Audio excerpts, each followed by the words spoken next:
good translation for it, but it means partner.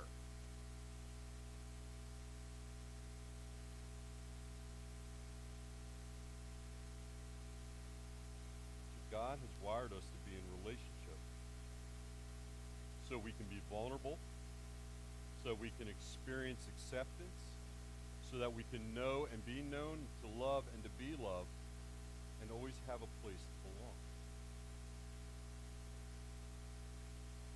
That's who we are. So if we're created in the image of God and we follow God and we follow Jesus, what's significant about that is, guess what happens? We are in relationship with one another. We are in relationship with other people because we've all been created in the image of God, and we've been created to be in relationship, and so we have to be a healthy place for relationships to be nurtured, places where people can share what's going on in their heart and their soul with a few others, so that we can feel, experience acceptance, love, and belong.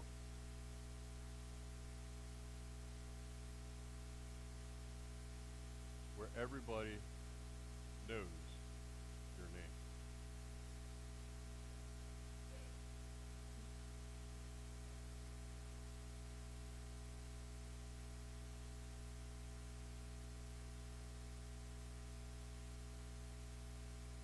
Now, for those who are laughing, you may have to explain it to the other people around you, and that's okay.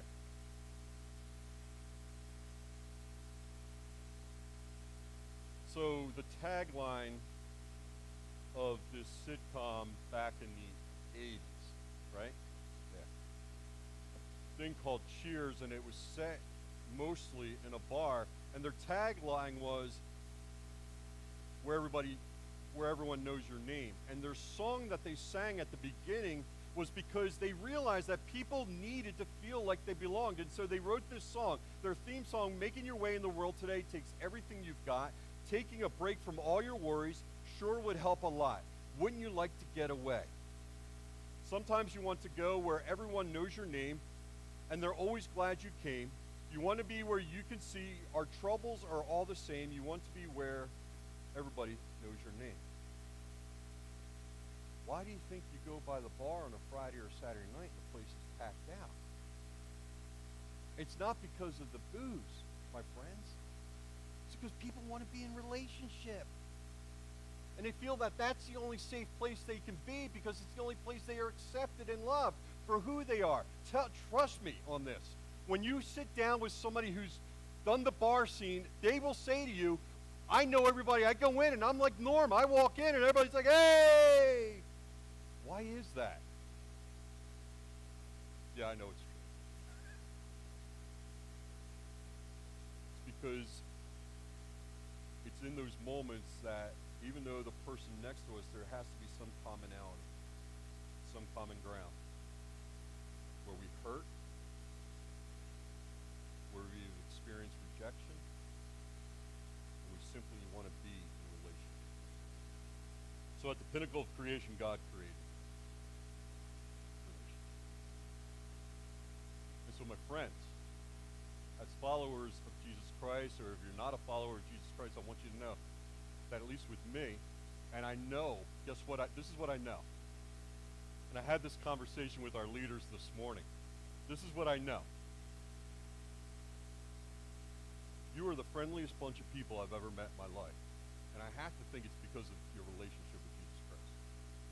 And so you've been created to be in relationship, and I'm asking you to do that, again, beyond yourselves to other people that you don't know. There's always an opportunity here to do that. There's always an opportunity to do that outside of this. But we've been created to be in relationship, and we're not supposed to do life alone. Let me say it again. We're not supposed to do life alone. I get it. There are people in our life who are high maintenance. I'm kind of high maintenance too, to be honest with you. I know there are people in your life who are extra grace required people. I get that. I know that you need to set boundaries. I get that. You're supposed to. But there are also people in your life that you need to be in relationship with because they shouldn't do life. church is a place for that to happen.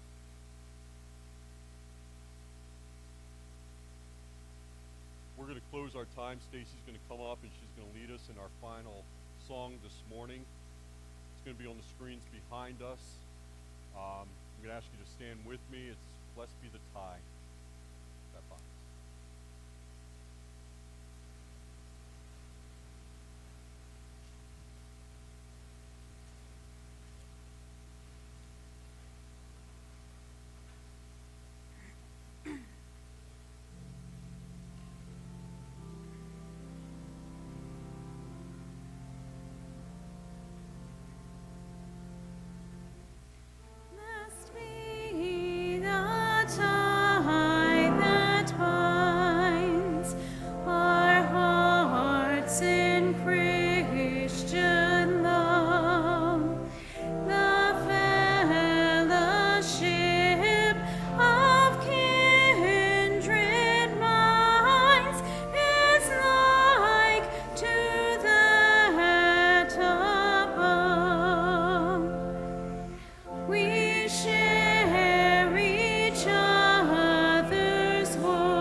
God, here we are in this time of need to feel like we belong,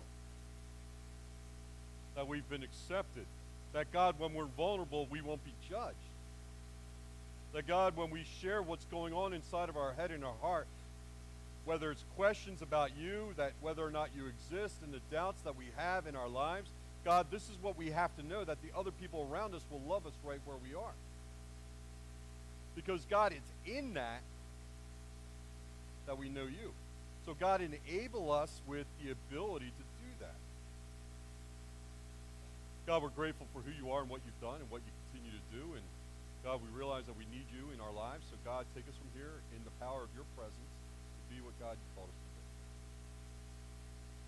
We pray this in your son's name. Amen. Eileen, just wait a second. Guys, sit down for just a minute, please.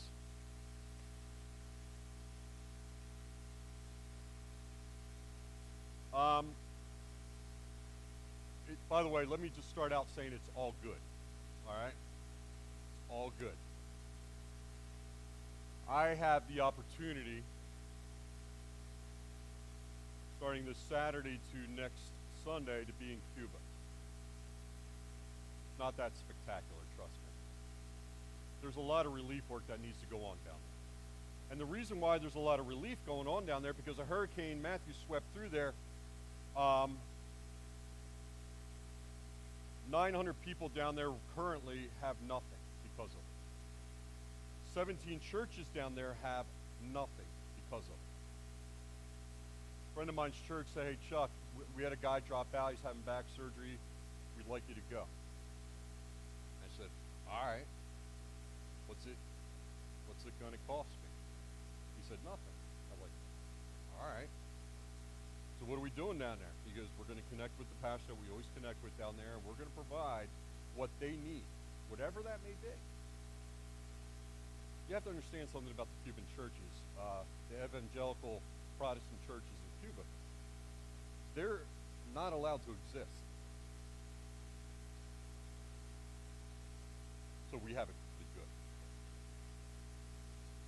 And we are going as tourists because we don't want to alert the government to the pastor that we're meeting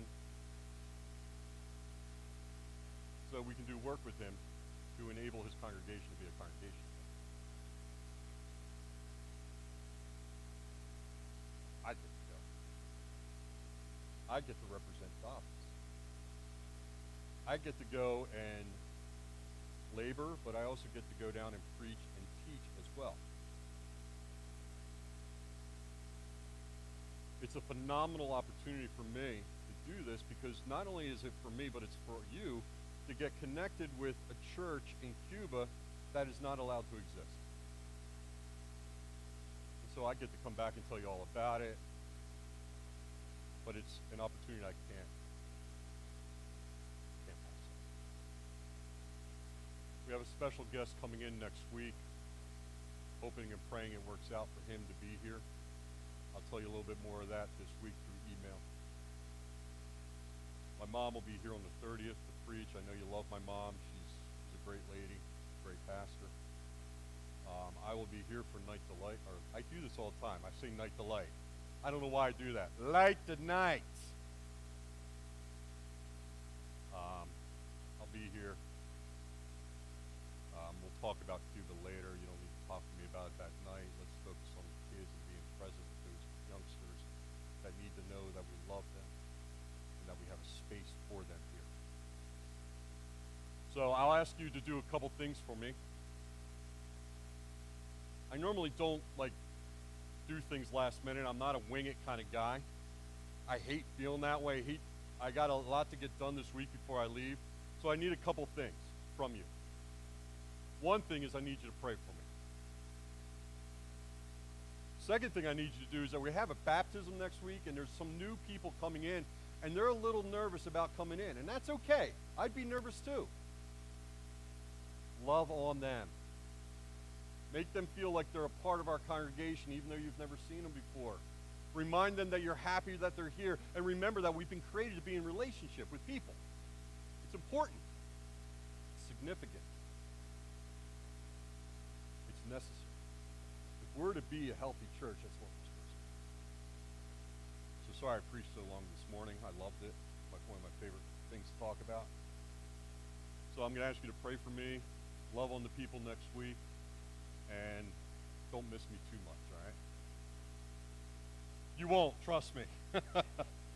So God bless. Have a good day. See you when I get back.